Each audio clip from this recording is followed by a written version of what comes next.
Checking in today here in the ruin of Gamla. Gamla is in the Golan Heights, above the Sea of Galilee. Back in a little bit, it's a hill all by itself in the middle of a rather steep valley. The hill is almost unapproachable from the sides. It's very steep. It would be a very difficult climb up here. And you can descend to it from above, but again, it's a tough climb down. We just did that climb. But here in Gamla is a footnote of the history of Israel. See, here in Gamla, a group of zealots held out against Rome, and they lost. And see, Rome ultimately just destroyed this city. It was never rebuilt. And so it makes for a really cool archaeological dig. Behind me, there's a almost intact synagogue of the first century. The layout is beautiful and amazing to see, and all around are walls and houses and fortifications, just overcome by time. But the people who were here, they died for really no reason.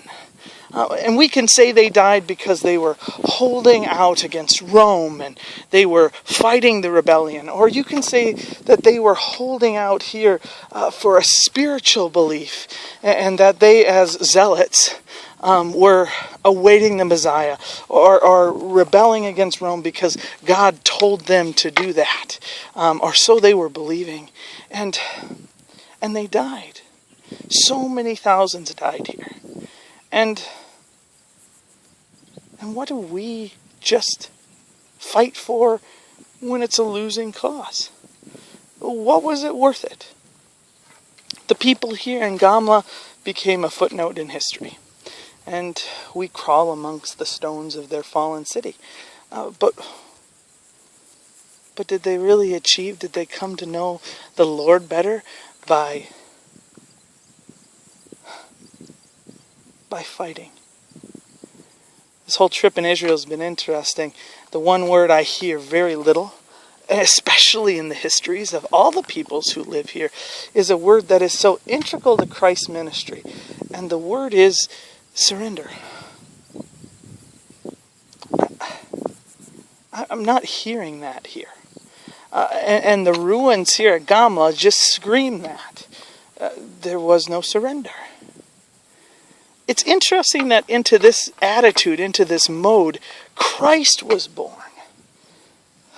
Because Christ's ministry is all about surrender. Now that doesn't mean he gives in, he gives up, but he doesn't become a zealot. He surrenders. He surrenders himself to be a sacrifice for us on the cross, to be sin for us.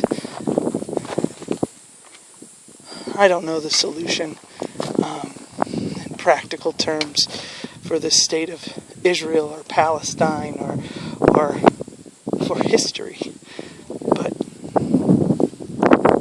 I believe it begins with Christ and surrender, and I do know that Christ is the answer. And so we stand here in Gamla. Interesting place. No, it doesn't play greatly into the biblical narrative. It's not even mentioned. But we keep seeing these places where people said, no surrender. We'll never give up. We'll never give up our freedom, our comfort, our way of doing things. And yet every time we come back to Christ, this God-man who surrendered everything for us, maybe we're looking at the wrong things here. Maybe the message isn't what the stones are saying, which are saying, don't surrender, fight to the last. Maybe the stones are screaming, surrender. Just a thought.